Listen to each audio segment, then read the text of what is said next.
Ben. I'm currently a student at Harvard Business School. And I actually had the honor, I think, of working with ReachIV and with Vibha while I was applying to graduate school. And I think ReachIV played a huge part in my successful application. This speaker series is a great way to get a head start on your application process, whether to Columbia University for your undergraduate degree or any of the grad schools at Columbia. We have Columbia Business School represented here today.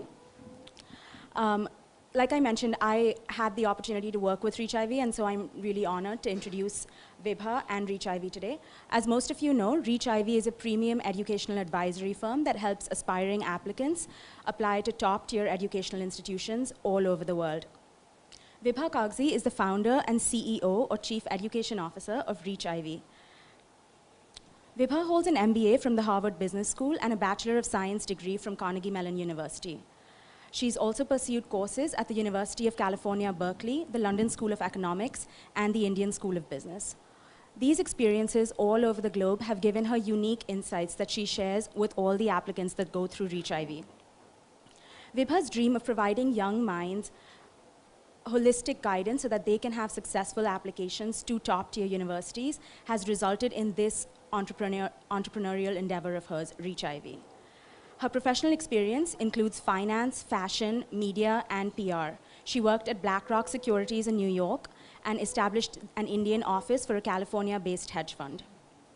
Without taking any more of your time, please join me in welcoming Vibha Kagzi, who will moderate our speaker series on Columbia, a crucible of culture, curiosity, community, commerce, and creativity. Thank you so much for that introduction, Ruchi, and hope you're enjoying your years at Harvard right now. I'll start with introducing our guest speakers for today. We have Avanti Maluste and Neha Kamani with us. Avanti graduated from Columbia College, Columbia University, with a degree in neuroscience and behavior. She then returned to Bombay to work at Ernst & Young and is currently working with a seed capital here in Bombay. Avanti also has many publications to her credit, including a book of poems she co-edited with Cry. She was also president of the Columbia India Alumni Association. She was heavily involved with the Columbia Alumni Association here in Bombay. She interviewed candidates for Columbia and is also a board member of the Columbia Alumni Association from New York. Welcome, Avanti, to the speaker series. Thank you for being here. Thank you. Neha Kamani graduated with her MBA degree from Columbia in 2011 with concentrations in finance and economics. She also went to the University of Pennsylvania for her undergraduate, majoring in mathematics and minoring in economics. She worked at Bear Stearns, McKinsey, and the World Bank, and is currently working in private equity with Tata Capital. Neha is very passionate about theater and also wrote and directed a postmodern musical adaptation. Neha, thanks so much for joining us here today. Thank you. Okay, so let's start at the very beginning. Take us into your childhood years. Give us a peek into the early years, the foundation of your upbringing. So I was born in 1986, which was a while ago, so much older than some of you. Born and raised in Bombay. I went to Cathedral, was there for 12 years, then went to Columbia. But you know, the one thing, and I'll be really brief about this, the one thing that really stood out about my childhood and growing up was that my parents always sort of encouraged me to go beyond the textbook, go beyond what was taught in school. So during the summers, we would go to, say, Europe, France, Paris, whatever. We'd go to museums, visit cathedrals. I'd learn about the architecture, learn about romantic art, all of that. So I was really encouraged to sort of engage with the world around me, which I think set a foundation for my education at Columbia, because that's exactly what you're expected to do. Columbia is an academic, a self-contained academic space within New York City that engages with New York as a resource to supplement your education. So yeah, that's me. So I grew up in Calcutta, which is a lot smaller than Mumbai. So for us Calcuttans, a lot of our life revolves around our high school. So I went to a school called La Martiniere for Girls, which was extremely extracurriculars focused and extremely focused on developing you as an all-around individual. So I mean, ever since I remember, ever since I was 10 or 11, I think I've always just been very busy doing something or the other, whether it's swimming competitively for my school or dancing for my school or playing badminton. I was involved in sports. I was a pianist. I just think it just gave us a platform to do everything that we wanted to do. Wrote plays. I think theater started there in high school for me. So I really think that it really set me up for making the most of all the educational institutions that I ended up going to, Penn, Columbia. Everywhere you go, you have to make the most of wherever it is that you go. You can go to a small school, you can go to a big school, but if you don't make the most of it, it doesn't matter where you go. So, and if you go to a place like Columbia, you should make the most of it because it has so much to offer. And I think I learned that from a very young age in Calcutta. Speaking about extracurriculars, when we meet students at Reach IV, we constantly stressing the importance of extracurriculars. But from an Indian mindset, there's this focus, obsession with grades and scores. So in your families, when you were growing up, how stringent was the focus on grades? There was a focus. I think it was expected that I did well, and I did fine academically. I never really had an issue. But grades were a focus in that it was expected that I do well. But it wasn't ever a primary focus. I think my dad in particular really encouraged me to explore other interests, get involved in sports, particularly team sports. Still does. Hasn't happened yet. I've always been a swimmer. So yeah, I think grades were important, but they certainly weren't the only focus in the house. Yeah. Well, I think for us too, grades were important in that there was just an underlying expectation that you have to do well. But I mean, that kind of luckily just came sort of naturally, but I think there was a lot of focus, not just on extracurriculars, but also on out-of-the-box thinking. So my dad, if I ever came home with 100% in economics, that was like incidental for him. He wanted to know whether I understood what was going on in the world, whether I could really kind of open and expand my horizons and talk about different events from around the world. And that was always given more importance than coming back with, 100%. And I think that's great because over time and after a while, especially in business school, whether you get 100% or 60% doesn't really matter, but how much you know, how much you engage with whatever it is that you're learning and contribute to whatever you're learning is what's more important. Avanti, how did that transition from the sciences to business occur? Right, so when I got into Columbia, I was very focused on biology. I was really interested in neuroscience and developed that interest and decided to finally major in it because I loved it. It was fascinating. Columbia's neuroscience department is probably one of the best in the country, if not the best. Around the middle of my college career, I decided that I liked the academics of it. I didn't like it so much in practice. And I came to that conclusion after doing a couple of summer jobs in laboratories, and finally decided that research really wasn't for me. So the next step was, what do I do with myself? What do I do with where do I go after I graduate? And my parents, obviously wanted to help, and my dad's an investor, and the only the thing that they could help me out the most with was jobs in finance and consulting, and they could really advise me on how to get into those, how to think about business and economics and all of that stuff. And Columbia happened to be really good at getting undergraduates jobs in those fields. And so it was sort of, I sort of started looking at opportunities in that area. And this is the great thing about being in New York. I managed to get an internship at a small asset management firm where I could explore business and asset management. And I won't say that I loved it. I thought it was interesting, but it was interesting enough that I figured, okay, hey, I can do this for a couple of years and then see where it goes. And you know what? It's worked out. And the great thing about business is that you can really combine it with anything that suits your fancy. And that's kind of what I'm doing right now, working at a social venture capital firm. And so yeah, I'm really enjoying myself, and I'm glad that it happened. So. And you're leaving for Dartmouth this fall to get your MBA. Yes, I am. Neha, you've always had a keen interest in math, finance, economics, be it at Penn, be it through your experiences at the bank at McKinsey. Where did this interest stem from? This interest took shape when I was in college, but its roots were laid when I was growing up. So my dad's been involved in the financial markets since as long as I remember. So I've actually seen him trade open outcry in the stock exchange all the way to sort of developing a very professional corporate structure where trading happens on screen. So I've kind of seen the evolution from a very young age. But I think economics was more the emphasis at home, but there was no pressure that you have to go into business or finance or economics. I was free to do whatever it is that I wanted. And I think I explored a lot in college. I always was always told that liberal arts is the foundation for everything in life. So I was surrounded by people from Wharton and engineering. Harsh just walked in. He's a pioneer of the engineering school at Penn. But I think, ultimately I decided to do math, but I could have very well done something else like international relations or political science. But finance is in the family, so I think it just kind of came to me like that. You both went to school in India. You were in high school in India, and then you transitioned at the age of 16 or 17 and moved to a foreign country. Can you share your experiences for some people who are about to leave, at the cusp of leaving, and how was the transition, and what did you have to adjust to when you went to America? So, well, as I said earlier, I grew up in Bombay and then went to New York for college. So it wasn't really, I didn't really have a locational issue.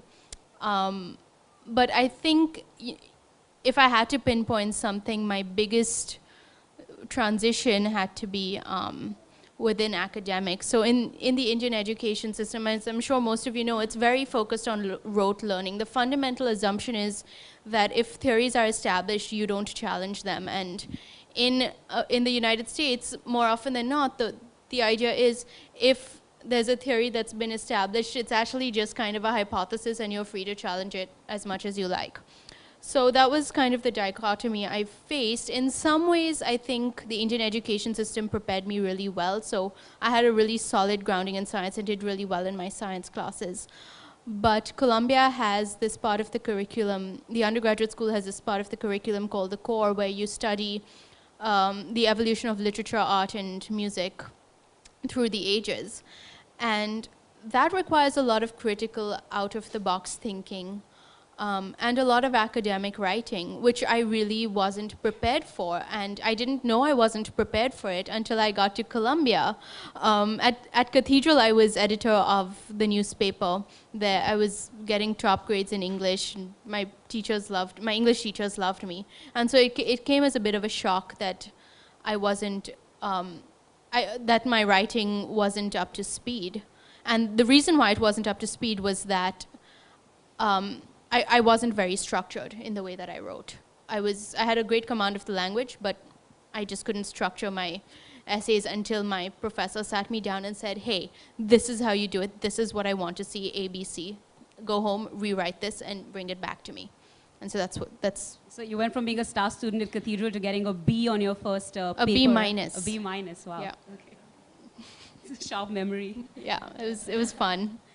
Neha, what about your experience? So for me, I think I loved the transition to the US. I was looking to get out and I was looking to be part of a more global environment, a more global campus. And I just love the diversity, both in terms of, people where they were from and what their backgrounds were, especially in business school, when you really meet, you're more equipped, I feel, to handle the global diversity than you are when you're an undergrad. I think undergrad, you're still young, you're still learning. Business school, you're learning too, but you're a little more aware of everything around you. And I think, just the diversity factor was amazing. It takes a little bit of time to get used to. You'll make a lot of faux pas, and trust me, I did. But after you get over those, then it's a fantastic experience. So when we meet students, picking the right college is one of the most critical decisions they have to make. Can you share your experiences? Can you tell us the thought process, and then why did you pick Columbia eventually? So I applied to Columbia 9 years ago, and I think I applied to over 10 schools for sure. I don't know the exact number. It's mind-blowing right now. But I think about half of them were the big Ivy Leagues, and the other half were the top liberal arts colleges. And ultimately, I think it boiled down to Columbia and Williams College. And they're both very different. Columbia is this big university in this big city, and Williams is this tiny, absolutely brilliant liberal arts school in a tiny town in Massachusetts, I think. But I really had to think about, and I liked them both for those reasons, but I really had to think about what I wanted for myself at that point in time. And it was, one, I was interested in biology, possibly neuroscience. And in general, it's probably, if you're interested in science and if you're thinking seriously about it, in my view, it's probably better to be at a big research institution where you have opportunities to do research and understand what it's like to, maybe get into a career in science. and which is what I did, and ultimately moved out of it. So I think, you know, that's why I picked Columbia, because it was a research institution that was really investing in its science faculty and in its neuroscience department in particular. And I think, you know, let's be honest, I wasn't really ready to leave I wasn't really ready to leave a city environment. So I picked Columbia. Columbia was a pretty natural option because I wanted to be back in New York. I was pretty young going into business school. I started business school when I was 24, I think. And I think a lot of Indians actually find themselves in the position where they're entering business school a little early. So I had no idea what I wanted to do, whether it was your traditional banking, consulting, or something entrepreneurially. And I thought that, you know, if I'm in New York, I don't just have Columbia as my platform. I also have all of New York City as my platform, so I can learn as much as possible. You know, it's just a fantastic touch point into everyone you want to meet, everyone you want to learn from. So for me, I think it was a default of my going into business school, having no idea what I wanted to do coming out of it. So in both your cases, New York City was a big draw. Yeah, I think it was a big draw, but one thing I did learn on while I was an undergraduate was that you don't really get out to the city much. It's so busy. I didn't really get out that much. And as a business school student, you're always in the city. and I think one of the feels that I got from Columbia before I started was it's just a really fun school. You know, it depends on what you want to go there for as well. I mean, I have a very sort of serious academic side, but then I also want to be at a place where I can really develop other aspects of my personality or other aspects of, you know, my interests. So for me, Columbia was number one. For example, I even, you know, towards the end of my business school, I even used the city to kind of get certified in teaching yoga. You know, I took a month off and I just learned yoga, and I can teach now, you know, and that's the kind of stuff that you can do if you're at a school like Columbia. So that was very important for me. So a lot of schools talk about diversity. You know, every business school presentation I go to or meet the undergrad admissions officers, they talk about diversity on their campuses. Can you give us a glimpse into your classes to give us a tangible sense of what diversity really means? You know, I think that the traditional definition of diversity is having a lot of socioeconomic and racial representation. And Columbia definitely fit the bill for that. I know both at the business school as well as at the undergrad level. When I was there, I think it was about 10% international, but I'm not sure of the exact numbers. My friends in particular were really diverse, but you know, the one thing that really stands out now, 4 years after I've graduated, is really the intellectual diversity. And what's really interesting to me now is that none of us is doing what we thought we'd be doing at the start of our college careers. You know, so I thought I would be a doctor or a neurosurgeon or something, and I'm clearly not. I'm doing social venture capital, and I'm going to business school. I have a friend who had a job at Bear Stearns at the end of our senior year, which obviously collapsed. Then she joined a hedge fund, which also shut down. And then she finally threw up her hands and said, you know what, I'm going to culinary school. So she went to culinary school for a year and is now a restaurant consultant. I have this friend, Eric, who's a great guy. In our junior year of college, this kid really wanted to be an investment banker and really wanted to be the head of Goldman Sachs or something. So we would tease him that he'd be the next head of Merrill Lynch because that's where he was headed. And now he's in China working on a startup and just raised Series B funding. Another friend, Paula, was a women's studies major and was really interested in women's rights and women's issues, works at a search engine optimization firm in New York. So everyone's doing really different things, but I think everybody in a lot of ways stayed true to kind of what their passions were, and I think that's really important.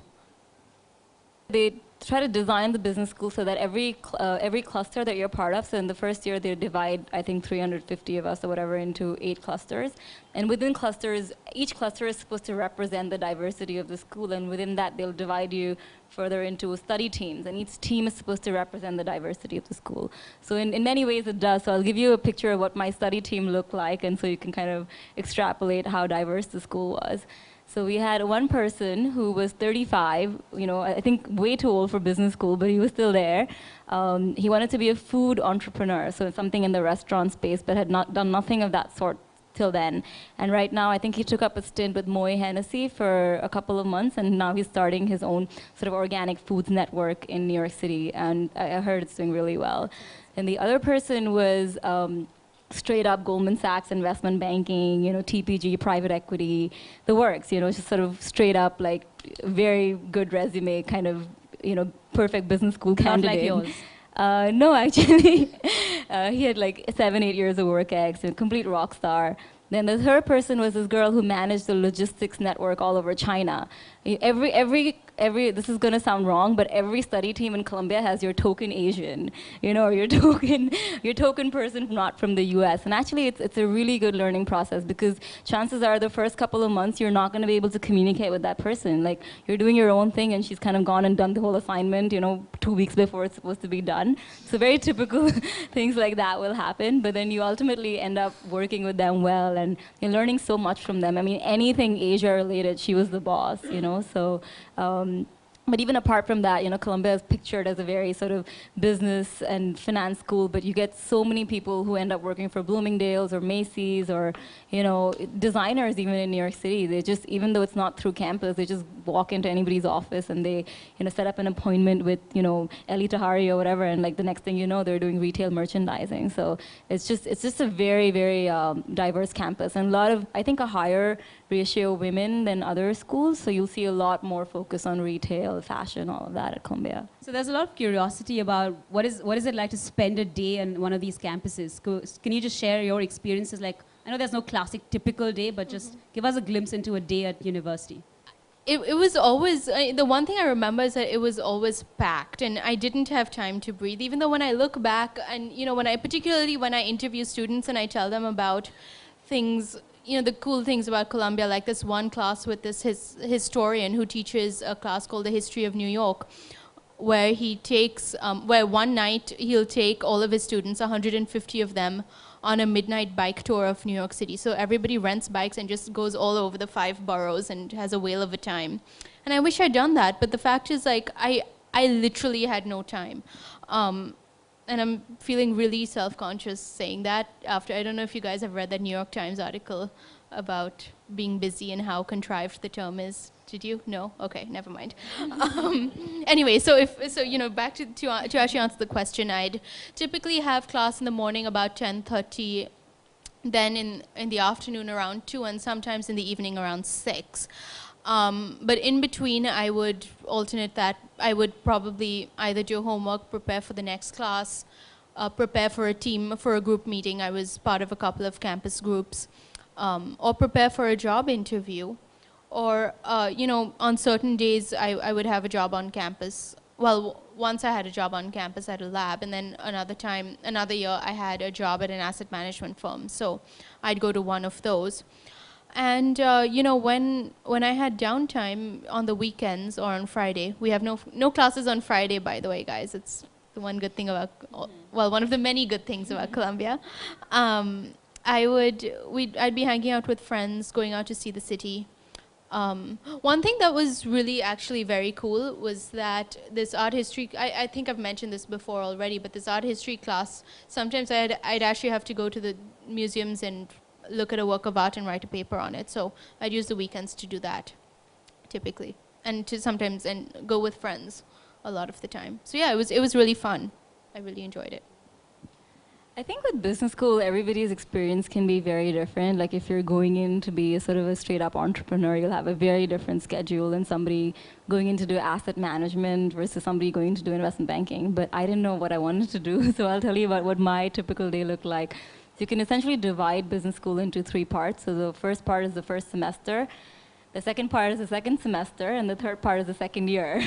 So your first semester is insane. I think it's the ultimate challenge in time management. You wake up, you go to school, you're socializing, you're doing your assignments, and then you have to attend all these recruiting events, and then you have to attend all these informationals and banks and consulting firms downtown. I mean, it's just insane. I think all of us we had max 3 or 4 hours of sleep a night. We all told ourselves business school was supposed to be a party. What happened?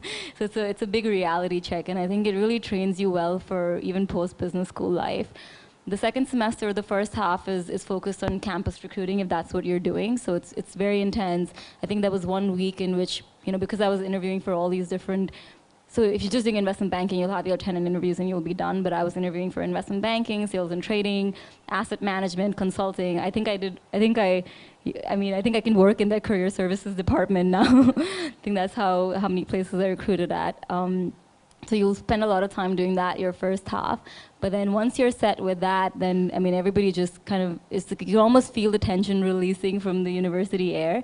And then you start traveling. So I went to China my second semester after recruiting was done. And then it kind of becomes more free flow. So you're focusing more on your classes, you're focusing more on your friends, socializing, networking, going downtown. And second year is amazing. I think second year is the ultimate time to kind of really develop yourself as a person, know what it is that you want, because you're not an undergrad anymore where you're just going to do your 4 years and get out and there's all this stuff ahead of you. You're business school. So the average age even at business school is 28, 29. So a lot of people really spend that time reflecting on what it is that they want out of life, who it is that they want to be, but they still end up having a lot of fun. So I think the second year is kind of evolves around those basic principles, and that's how you design your days in your second year. Okay, so when I finished business school, I had taken an abundance of classes. There's a plethora of courses available, the diversity, operations, marketing, finance. At the undergraduate level, it's even more options because you have the law schools and all this diversity mixed in. If you had to recommend one class that someone took at your university, which one would it be and why? So rule of thumb, if there's a class and the professor is fantastic, take it. It doesn't matter what the class is, because if you've got a good teacher, he's going to make you like the subject. So I signed up for this class called Ignorance my senior year. I had absolutely no idea what it was about, but it was taught by the head of the neuroscience department, who's this guy called Stuart Firestein, who now studies olfactory receptors. He basically studies smell. He's an expert on smell, but he started off as an actor or something and then got his PhD in neurology. So what ends up happening with a guy like that is he's really dynamic and really entertaining and really makes you want to be him. So obviously I took his class, and his class Ignorance was about what drives scientific inquiry and what it is that drives scientific research, and the answer is ignorance. And so he brought in all of these professors from different scientific fields and had them talk about what they didn't know in their fields and how that shapes the research that they do. And so it was really interesting because it brought in several different perspectives, from astronomy to environmental engineering to psychology. And even the students in the class were very diverse. It wasn't just for science majors. I was probably the only one who was getting a science major. Everyone else was like an English major or an economics major. The other thing I really liked about it was that it was a discussion, so it was very free-flowing. There was it wasn't pedantic at all, and there wasn't like a structure to it, which in my senior year of college, that was really refreshing. And kind of more of, it wasn't really, I didn't really treat it like a class. I kind of treated it as a discussion group. It was fun. It was one of my favorite classes. I think I would totally echo that. Pick the professor, not the class. And professors there, at least, I don't know about here, but they're so amazing. And if you get a good professor, you really will, I think it'll really have a great impact on you. So I think I can think about 3 of my business school classes where I picked the professor and hence fell in love with the subject. So the first one was a strategy class. It was a pure strategy class that was taught by this Swiss professor called Professor Meyer. And it was, you know him? Yeah, he's amazing. He's famous for riding his bike all over New York City, and he's just a very cool guy.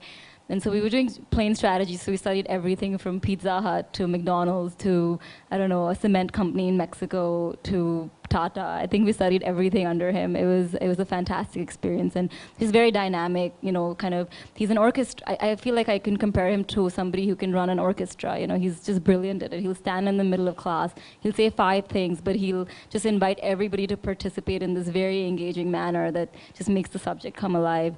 The second class was a class called Introduction to Value Investing by Professor Bruce Greenwald. He's a legend. Anybody who's familiar with value investing and knows that Columbia is very, very good at value investing. It's just sort of the mecca of it.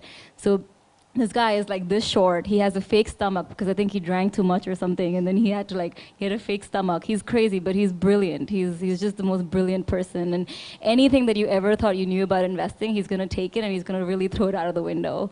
And it's just a fantastic experience. I mean, I think you really sort of change the way you start thinking about finance and investing in general when you study his classes. And then I think the third was under this professor. I think this is more on a personal note. This professor called Michael Feiner. He used to be ex-head of Pepsi's sort of entire human resources department, but not HR, sort of I hire and fire people. He was really in charge of learning and development and kind of building people as individuals. And you couldn't even be 2 minutes late to his class. He was a cutthroat, sort of New York City, I'm going to tell you what it is like it is kind of guy. And his classes were amazing. I mean, he really took real life examples of typical situations that you would face in your business environment or your work environment, and just from a personal perspective. So how to make yourself a leader, how to make yourself a better person. It was very much focused on that. We had great speakers. Jack Welch kind of video conferenced into the class once, and it was just an amazing experience.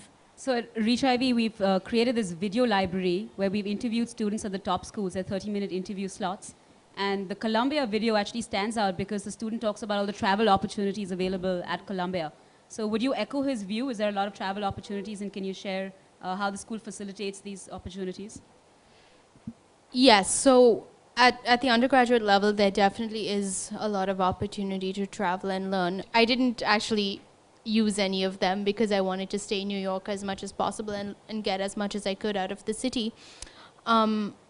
But I'll break it down into sort of 3 big buckets. The first is study abroad, where you spend a semester or a year in an institution outside of the United States. And I had friends going from, studying anthropology in Ghana to studying aquatic plants in New Zealand. So there's a bunch of things you can do, and if Columbia's program doesn't offer something that you like, you're free to kind of shop around, look at other schools and see what they offer and apply to their study abroad programs. The second is doing summer jobs abroad, so summer internships outside of the United States. And when I was an undergrad, Columbia started this program called the CEO program. That's Columbia Experience Overseas. And they spoke to alumni around the world and set up internships in those alumni's firms. So there were internships in Guatemala City, in Glasgow, which was, I think, the most unusual one. And I think Hong Kong, Singapore, I think they have one in Istanbul now. So there's a ton of opportunities. And the third is really just your tried and tested ask and you shall receive. I have a friend who at the end of his sophomore year, and he became a Rhodes Scholar, by the way, at the end of his sophomore year, he really liked this earth sciences professor. And he went up to him and said, "Hey, can I work with you?" And the guy said, "Yeah, sure. So, I'm actually going to go to the Indian Ocean and start drilling into it to look for methane gas or something. Do you want to go with me?" And he said, "Yeah, sure, I'd love to go." And so the professor said, "All right, fine, but you're going to have to skip out on finals and do your finals during the summer. Is that okay with you?" And George said, "Yeah, that's great. I'm going to do that." So that's what he did. He skipped his finals his sophomore year, hung out in the Indian Ocean for a bit, came back, did his finals in June, and then did really, really well for himself. So yeah, those are the 3 big things I think that you can do: study abroad, intern abroad, and just raise your hand and make a lot of noise, and someone will take notice, and things will come your way. I agree with that. I mean, I love traveling personally, and I think business school is pretty synonymous to you travel all the time. So Columbia actually has a global immersion program. So outside of all the fun travel that you'll do with your friends, there's also structured programs that you can do. So, like, for example, we went to China. I actually decided when I was starting business school that I'm going to try and get a better hang of the BRIC nations by the time I'm done via traveling to all the BRIC nations. I couldn't do Russia, but I went to Brazil and China. So I went to China. It was amazing. It blew your mind away. And then we were doing sort of a research paper on the iPhone strategy in China, whether the iPhone is going to be able to be a successful product in China or not. And that time the iPhone was just kind of being launched in China. And I just read a Time magazine article where it's like, 20% of the phone market in China is now the iPhone market. So when you've actually been there, you've seen, huge electronic fake stores in Shanghai, and then you read this article, it's like, wow, it really puts a real life event to actuality for you. But you travel all the time in business school. You travel with your friends. It's amazing. You get to know everybody in your class so well. And I think that's the best part about business school, that you just travel all the time. Brazil, too. We went to Brazil for 2 weeks. The first week was Carnival, so that was completely different from anything else you'll ever see here. In the second week, we were actually doing a study on the Olympics and the FIFA World Cup that are going to take place in Brazil. So we met all the committees. We kind of talked about how the city is going to improve its infrastructure and the different plans that have been laid out. You meet a whole bunch of companies when you're in Brazil. So we met everyone from like a cosmetics company to a big infrastructure company to Petrobras. We met everybody there, and that's the kind of access that you'll get. So it's not just personal travel; it's also just amazing professional travel that you end up doing. And I guess by virtue of being in New York, the world comes to you rather than you having to go to the world with the UN there. So you have political dignitaries coming to New York, and it's a hub of commerce, so you have business dignitaries visiting. Yeah, and that I think is really important. And in a lot of ways, I think what you just said is a big reason why some kids decide not to travel abroad. Decide not to study abroad. The current president of Colombia started this program called the World Leaders Forum, where every year during the UN General Assembly, when heads of state from all over the world come and visit New York, he invites them to address students and faculty. So we've had everyone from I'm pretty sure Vajpayee spoke a few years ago, but we've had General Musharraf address students. We've had Nicolas Sarkozy. We've had a presidential debate between Barack Obama and John McCain in 2008.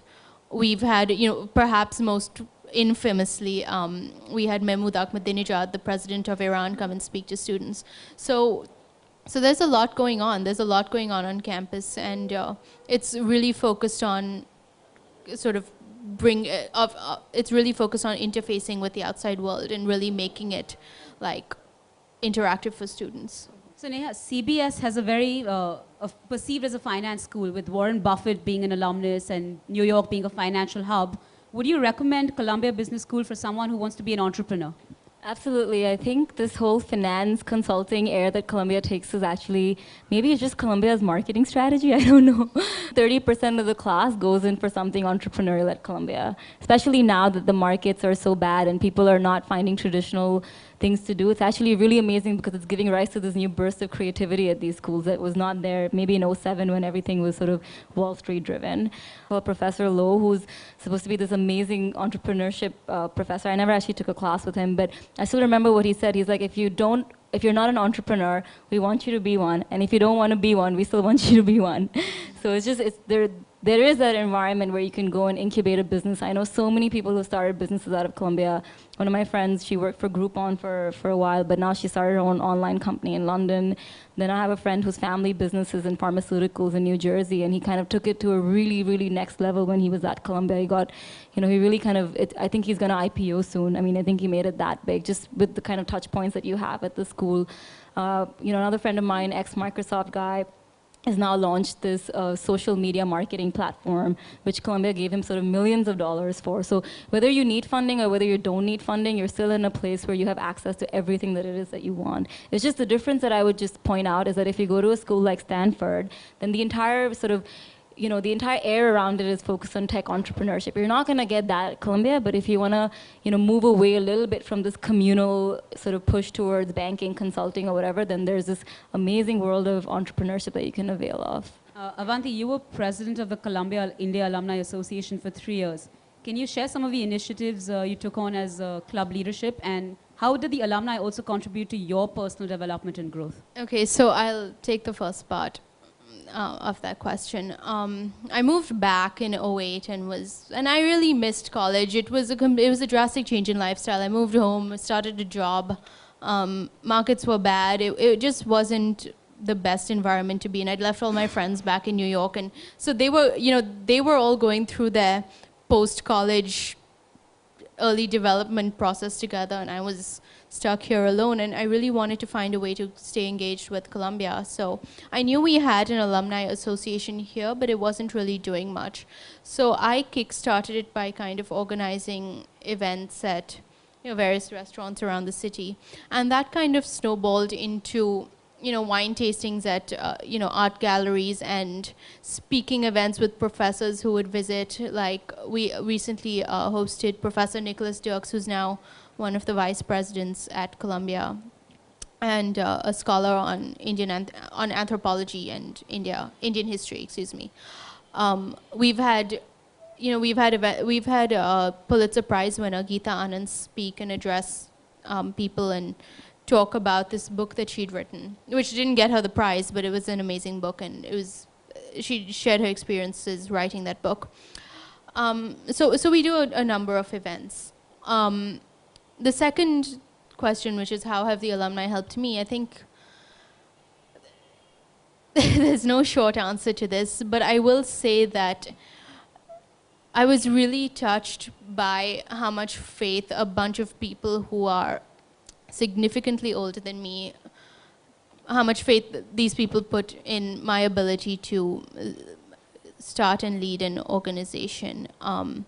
There was a lot of criticism, but there was also a lot of encouragement, and a lot of these people have now become friends. They've given me career advice, they've been mentors, they've listened to me at midnight when I've been tearing my hair out about perceived midlife crisis situations. Some of them even wrote recommendations for me for business school. So the answer is I've gotten a lot out of it. Personally, I've gotten a lot out of it. And even for all of you, you'll be, wherever you end up going, you'd be surprised how much time people are willing to give you just based on the fact that you went to the same institution. Whether it was graduate versus undergraduate, it doesn't matter. If you went to Columbia, they're willing to talk to you. And that's what I think is really special about the American education in general. There's a really deep focus on team spirit. So when we meet students, we tell them college is a transformational experience. Can you please elaborate on how Columbia transformed you as an individual?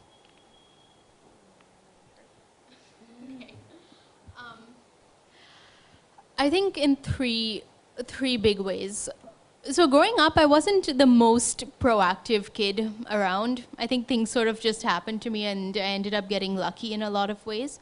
But at Columbia, if you need to do anything that's sort of against the grain, like if you want to start a new club, if you want to get your final exam date changed because you need to fly out of New York at a certain time, all of that requires going up against the administration and managing a ton of people. So what Columbia will do is that they will have all of the resources that you need to get things done, but no one will do anything for you. What you need to do is raise your hand and say, hey, I need help, and someone will come to you and tell you, this is how you do it, but you need to do it by yourself. So essentially, it turns you into a go-getter, and I think that's what happened to me. I started getting things done by myself, and that really translated positively into my life here in Bombay, because when I moved back, like I've mentioned already, I wasn't thrilled with my situation, so I started the Alumni Association. I decided to go to the Lakshadweep for a couple of weeks to learn how to scuba dive, and then got involved in a marine conservation NGO. So I think it really kind of gives you a good kick in the pants and gets you to make changes in your life if you're not happy with it. The second big thing is I learned to read and write critically, and it was really a reality check on how I saw myself. I clearly wasn't a good writer as far as Columbia was concerned, and my literature humanities professor in particular really sat me down and walked me through how he wanted to see me improve and gave me very specific pointers on how I could improve, and that really helped. And lastly, I think I explored a bunch of interests that I would not have otherwise, and that's really that forms the crux of the beauty of the American undergraduate education system. You can focus on neuroscience, but you can take classes in astronomy and Mongol history and art history and ignorance, and still do really well. So yeah, I think those are the three things that I'm really grateful to Columbia for. I think from CBS, I think maybe the biggest thing that I came out with was I think the world just became a smaller place. You know, before the world seemed like a big place. China was this unknown place. Russia was this crazy place. You know, where people just drank vodka. I don't know. Like it just seemed like I just didn't get the world that much. But once you go to CBS and you come out, you feel like if you're starting a business, if you're just visiting somewhere, you can call somebody in nearly every country out there. If you're going to Africa or if you're going to Latin America, I mean, there'll be somebody who'll be there and they'll just kind of, just by virtue of you being from CBS, being from a similar sort of background, they'll just take you in, and they'll just show you the country in a way that you wouldn't be able to see on your own. Business-wise, personally, I think all of it. I think the second thing is business school really humbles you as a person. I think after undergrad is a very individual experience. I think it's a very sort of, you learn about yourself, you go through everything yourself. Business school is a very communal experience. So you can't just live in your own cocoon and go through business school and come out and think that you lived through business school. I think you're constantly interacting with a lot of people who are a lot better than you are. And better is actually the wrong word. They're just a lot different. Everybody's got their own strengths and everybody's got their own story. And, you just realize how amazing it is to be part of that overall story. Because also in business school, if you decide to kind of dissociate and live your own life, you're not going to make anything out of business school. So I think, yeah, those two were some of the more sort of potent experiences for me. What job opportunities came your way post-Columbia, and how did the school facilitate your job search if it did so? Throughout my undergraduate career, I worked in a couple of different jobs. One, it started with research, and my first summer job was at the Columbia Medical School working in their drug abuse research center. And that was actually that was a fellowship that was started by Columbia, and that was something I had to apply for. So there's tons of research opportunities for undergraduates and also research opportunities for people who are graduating, where they can continue at the labs that they started at. And then my sort of the second phase of Columbia was looking for jobs in finance and consulting. The great thing about Columbia being in New York, as Neha said so many times, is that you have everything at your doorstep. You literally need to hop on a train, go downtown, go to a job interview, come back, do your homework, and maybe they'll call you back with a job offer. And so that's what I did. I interned at this asset management firm, and then interviewed with a bunch of consulting firm. So most of my job offers were actually in Bombay because I decided to move back as the financial crisis was reaching its crescendo. And it was mostly in consulting and in Bombay. But Columbia was certainly very helpful in facilitating introductions to those firms, helping me. I'd never done these sorts of interviews before, and so it was really, the career office was really helpful in training me for them. I think if you want to do traditional recruiting, I think CBS is a fantastic place. You're probably going to be able to interview with every bank, every consulting firm, every hedge fund out there. I think there are some areas in which, which I don't think it's that developed, which is private equity. So if you want to do private equity, you kind of have to go out on your own and find those opportunities for yourself. But as Avanti mentioned, I mean, if you're interested in something, they'll definitely put you in touch with the right people. So they'll be very upfront. They'll say, well, we don't really have a channel where we can bring these people to campus, but if you would like to meet with them, we can definitely make that introduction.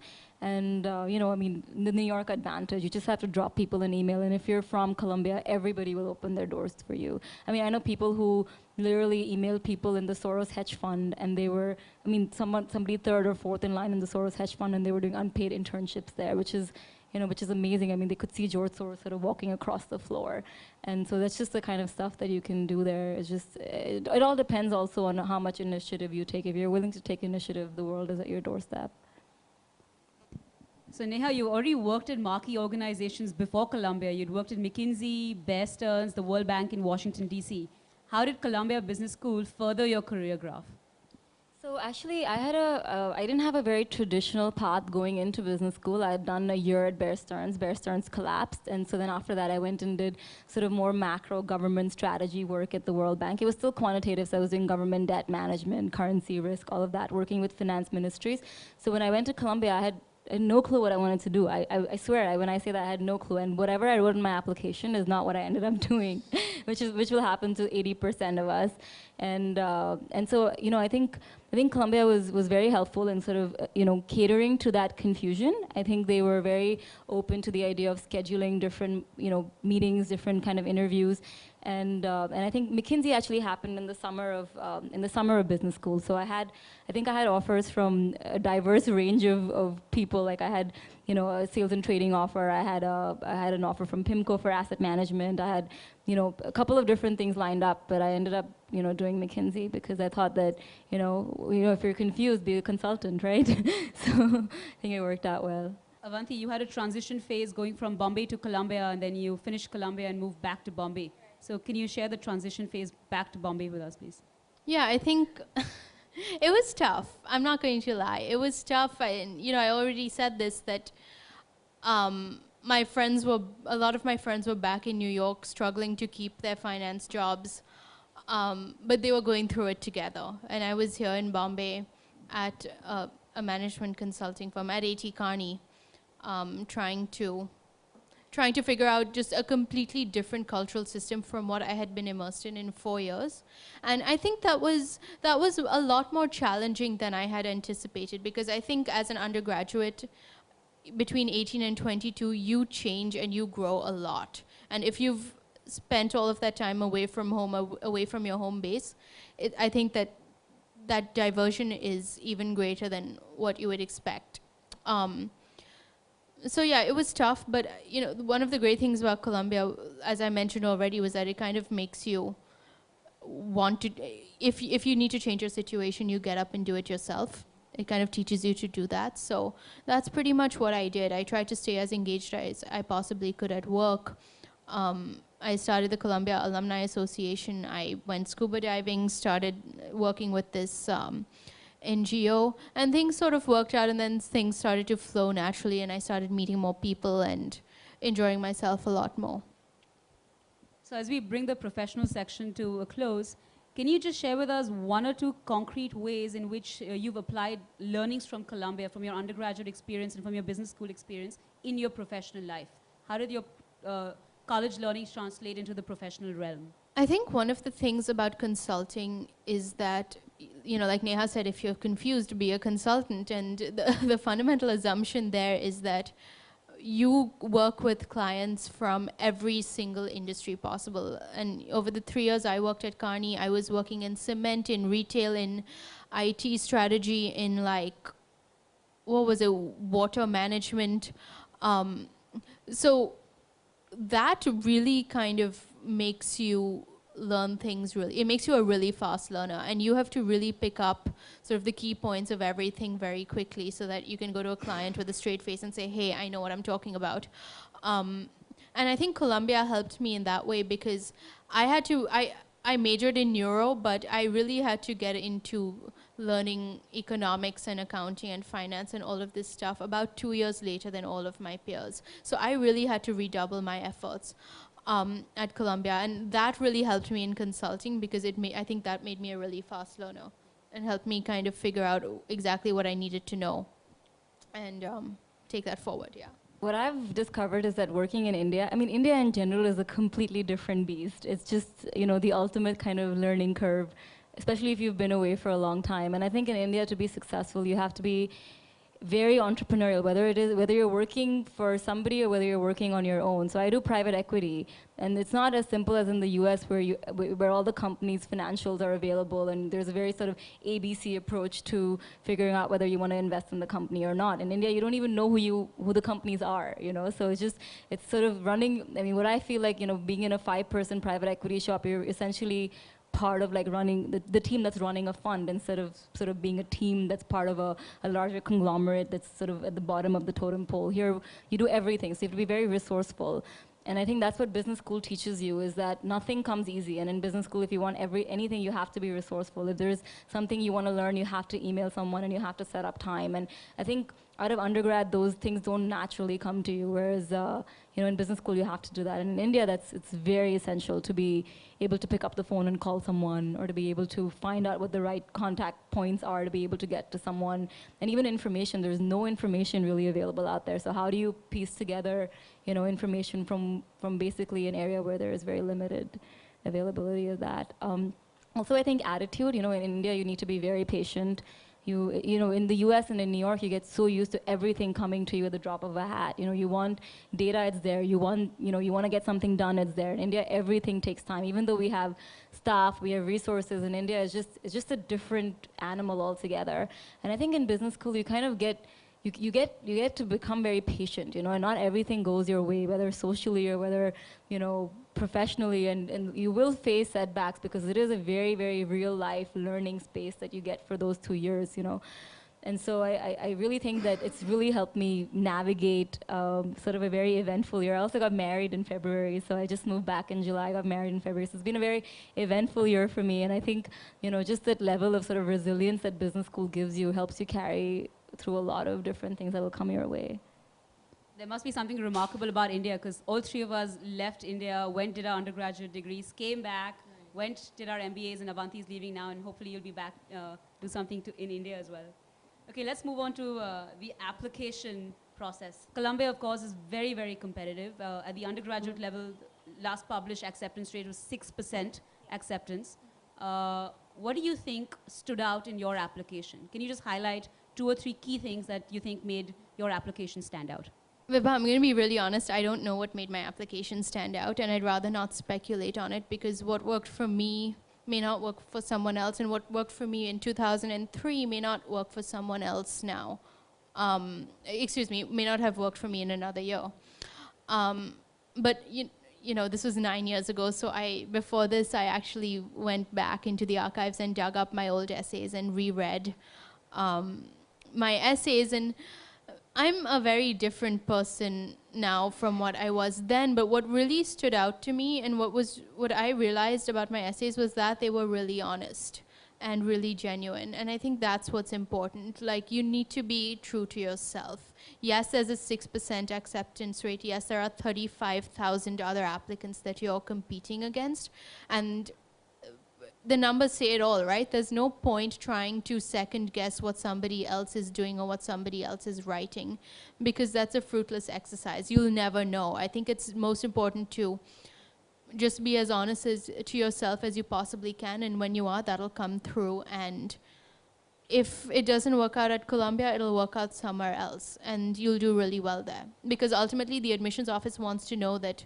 you'll be a good fit for their school. I think for business school too, I would echo that. I think if you're not genuine, I think it comes through very easily to somebody reading your application. So, and I really loved the application process. So we have a lot of young people in the audience here, and I would really encourage that, just follow your dream and follow your passion. It's just the best asset that you have, and everybody has a unique story. So try to focus on bringing that out as much as possible. Maybe your unique story is not what this particular school needs, or maybe your unique story is not what this particular school can appreciate, but there'll be somebody else that can appreciate that, and you want to be there. You want to be where you're a right fit. And I really encourage you to enjoy this application process and believe in yourself. Why should you portray yourself as somebody you're not? You should believe in yourself. You should know that you're good enough, and that should be enough. The application process is extremely tedious and demanding. How important do you think the craft of writing is in preparing a successful application package? I think it's really important. I think you have a very limited amount of space to tell the admissions office what it is about you that will make you a good fit at whatever school, and you need to portray that clearly. So writing is important. I would say writing is important, but there's a lot of people who come from a lot of different parts of the world that don't write very well and can't package a story very well. But while that's really important, and I would definitely stress, especially we in India, we're good at English. We come from good schools. We can get access to that structural format of an application. How to do that well, I think that's very important. But I think more important is to really tell your story in a very genuine manner. And you can have the best edited application essay ever. You can have all the facts in there. But if you don't shine through from the application and what you've done, at McKinsey we used to say it doesn't matter what you did, it matters what you did.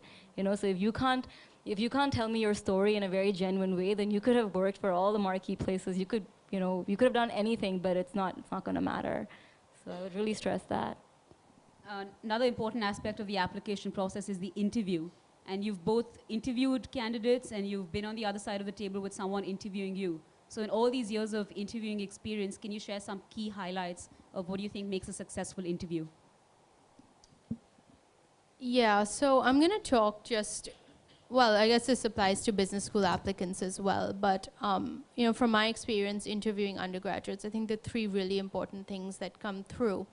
The first is, don't tell me what you think I want to hear, because the chances are that I will challenge you on what you're saying, and if you're not able to convince yourself of what you're saying, you're not going to be able to convince me. So don't BS. That's the first. The second is, do your homework on Columbia. And I can't, or any college that you're interviewing for, and I can't stress that enough. And homework doesn't mean I want to go to Columbia because it's in New York and I like New York City and there are lots of job opportunities. Yes, I know that. I spent 4 years there. Tell me about a professor whose work interests you. Tell me about a class that interests you. Tell me about an activity at Columbia that interests you, and tell me how you want to engage with it. Really get into why you want to go to Columbia. And this might sound, this sounds strange to say, but it's really easy to tell when someone has actually done their homework versus not. The third thing is, there's a lot of I see a lot of applicants who've done really great things in school. They've got all these leadership positions in Model UN and on their sports teams. Which is great, but I don't care what your leadership position is. I want to know what you've done as a leader. And if all that you've done is just sat there and said, yeah, I was captain of my football team because I was voted on as captain, versus some guy who wasn't captain of the football team but took the initiative to boost team morale or something, I take the guy who wasn't captain over the kid who was the captain. So I want to see impact.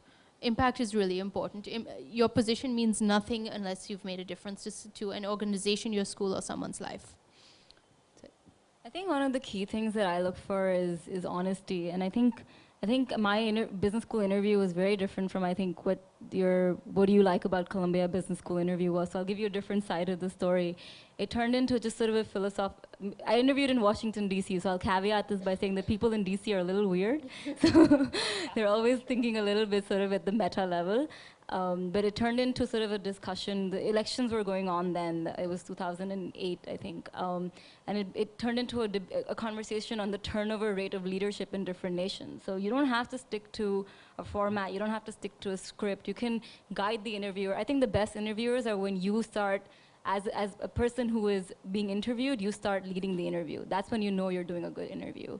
But you've stepped out of the box. The other person doesn't like to ask you, irritating formatted questions either. You don't like to answer them either. So take them out of the box and talk about something that you can both engage on. On the other hand, I would echo the impact piece. I didn't do that much research on Columbia when I applied, but I think, it's very important, and it does help because the other person wants to know, how are you going to add to my community? And if you can tie knowledge about Columbia with stories about what you've done in your life to create impact, whether it's even in a family situation, small stories like that said in a family context are very potent for somebody to understand what kind of person you are. So I would definitely say that, if you can tie the two together, then that's the cherry on the cake. Could you share some advice for the parents in the room, please? You should ask my parents. They're sitting at the back over there. I think there's two things. One is, be realistic. Don't put too much pressure on your child, because it's stressful for you, but it's really stressful for them too. And it's the first time that, if you're a high-performing student, it's the first time you're kind of being put on the chopping block, so to speak. The second thing is, during the undergraduate years, I think really allow them to explore their interests, because those are the only 4 years that anyone really gets to do that to a large degree, and you never get those 4 years back. So I think it's really important to just kind of, stay focused and have a trajectory, but at the same time, do something funky. It's okay. You'll never get those 4 years back. So I think that's important. I would say don't stress. I think Indian parents start stressing at a very, very young age for their kids. I think now, especially in Mumbai, I know cousins and stuff who have kids who are 2 years old who are already stressing about college and school and business school, and I'm just like, slow down, please. A child is a child at the end of the day, and you have to just let them grow in their own way. When we grew up, we didn't have all this, at least I didn't have all this sort of lasered attention focused on me. And I think that's good. It's a syndrome of how, the second child always does better than the first one because less attention is focused on them. So I really believe in that theory. And I think, your kid may not go to like Harvard or Wharton, but it doesn't, or Columbia, sorry, we're the Columbia event, but it doesn't matter. I mean, at the end of the day, 10 years later, everybody's going to be together and doing something or the other that suits them. And I think just believe in your child and just hold their hand through whatever path they want to take. So before we open to for Q&A, final pieces of advice for students in the room. Yeah. Well, I've said this already, but and Neha's also said this, just stay true to yourself and believe in yourself because things will work out. They always do, and they have to. The second thing is more of a comment than a word of advice. I think Neha and I have both spent a decent amount of time in consulting and the financial services, so we focused a lot on that aspect of Columbia and how good Columbia is about getting you jobs in those fields. And I think we focus on them pretty much because we have personal experience, but that's in no way an indicator of Columbia's quality of recruiting outside of those fields. And that's actually fantastic. And if you want, we can talk about them either after the Q&A or during, whatever you like. I think just enjoy yourself, have a good time, whatever it is that you do, whether it's sports or music or studies. Just really like what it is that you do and view the application process more as a way to discover who it is that you are. I personally have loved every application that I've been a part of. It's told me something new about myself, and so don't view it as a task. Don't view it as a, even if you're working with Vibha, like, you'll bring out your side, and she'll want to talk to you about who you are and what it is that you want to do more than what it is that you should do. So I definitely think just own yourself. So we'll open for audience question answers. Harsh. Hi guys, so I'm actually going to Columbia in fall as well. So I actually had a question for Neha. I wanted to know that, if someone's not from a financial background, has no knowledge whatsoever of accounts or finance, I know there's a pre-MBA thing that I'm doing right now, but apart from that, do you need some kind of like tutoring or something to go? Or like, do they take you through the entire intro? You don't need anything. You can just go in there. They are very well prepared for people who don't know the F of finance, and they'll sit you down. They'll go through accounts, finance, everything from first principles. In fact, I know people who've done 2 years of investment banking but want to refresh their concepts, and they actually take these basic courses because they're so good, because they're so sort of fundamental in nature. And I think, I've seen many people coming in without any kind of background in finance, and they do just fine. So. My name is Dev. I read up about the Masters of Science in Sports Management course at the University of Columbia. I'm really keen on pursuing a sports management degree, as we're very, very well aware that our country is not very well equipped with the sports infrastructure or does not have that kind of education. We're currently in a growing phase. So say for instance, if I get through the course, I pursue the course for about 2 years. Now, what I'm really worried and concerned is about the risk. If I plan to come back to India and practice it, I don't know how it's going to repay. Will it click? Will it work? Because for a country like India, it's at least going to take about a few more years for sports industry to grow and get well developed or probably reach up to the international standards. Is there any piece of advice that you'd like to share about this course in particular? That's a tough question, but what I will say is that it's really cool that you want to do sports management. I haven't really met many people who want to do that from India. I will tell you this, that when I was at business school, one of my really good friends worked for the NBA for a long time as basically a sports manager. So she's sort of, she's been in the industry for a long time, and business school really helped her kind of get whatever it is that she wanted. So she's not Indian, she's American, but she sort of went on to pursue that career in a bigger way. I think she's in Brazil right now working with the Olympics committee, actually. We went to Brazil together, so she was on the team that was doing that Brazil project. I don't know about the risk factor.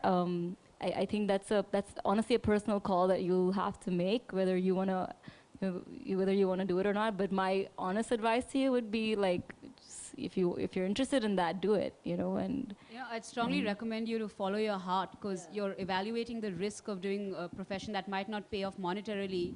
I'm worried that you're going to do something that you're risking your happiness by doing something that you're not truly passionate about. So you should follow your passion. And sports is a growing industry in India, you know, where they're investing a lot of money in coming up with new stadiums and fields all the time. So if you're looking at your life in a 30-year horizon, which you should be looking at, I think you're in a fine space. You know, one last comment on that. You're looking at yourself as kind of being a cog in the wheel. You could very well go to Columbia, do your MS in sports management, come back and be a leader in the industry. And, you know, small example, Jai Mehta, the owner of the Calcutta Knight Riders, is doing just that, and he's a Columbia Business School alum. So. I'm Durga Prasad. I completed my BTech from electrical engineering, and I am working with Teach for India now. And I want to pursue my higher education in neurosciences. It's completely a different ball game. I want to know about the research opportunities in Columbia, and what would you suggest? Do I need to apply for PhD directly, or do you suggest to spend some time there, seeing how the facilities there, and then opt for a PhD there? I think the first question you need to answer is what it is in neuroscience that you want to study. Cognitive neuroscience, about learning of human brain. Okay, so cognition and learning. Great. I'm not entirely clear about the process by which you apply, but I think the way it works is you first apply for your master's, do an exam, and only then can you apply for the PhD or get accepted into the PhD program. Frankly, from personal experience, I don't think you need to go check out whether or not the Columbia facilities are good enough. They're fantastic. And someone, I forget who, I want to say, I don't think it was Warren Buffett, but someone just gave Columbia $40 million to set up a brand new neuroscience center. So they're doing that. So yeah, I think you should probably apply for the master's first. But what I would also do is, I'm not sure, you have an engineering degree. I don't know what other qualifications you might have that would let you apply for the neuroscience degree. You might need some prerequisites as well. So I would look into seeing what else you need to do in order to apply for that degree. Because you'll have a lot of people who go into the neuroscience PhD program already have a primary degree in biology or neuroscience or psychology, and already have like a decent amount of research in the field. I would also like to add that I am currently working with National Brain Research Center in New Delhi. And a professor there has already almost given me an offer for a PhD. And I just want to know, does it add anything if I go abroad and do it, or Yeah, would that be absolutely. a same? I mean, you could be working with Nobel laureates. Thank you. I mean, the kind of research facilities, access to faculty members, your peer group, when you go study at a top international university, just opens up the world to you in a completely different way. So if you have a choice between studying in India versus getting your PhD at Columbia, I think that all three of us would strongly endorse getting a PhD at Columbia.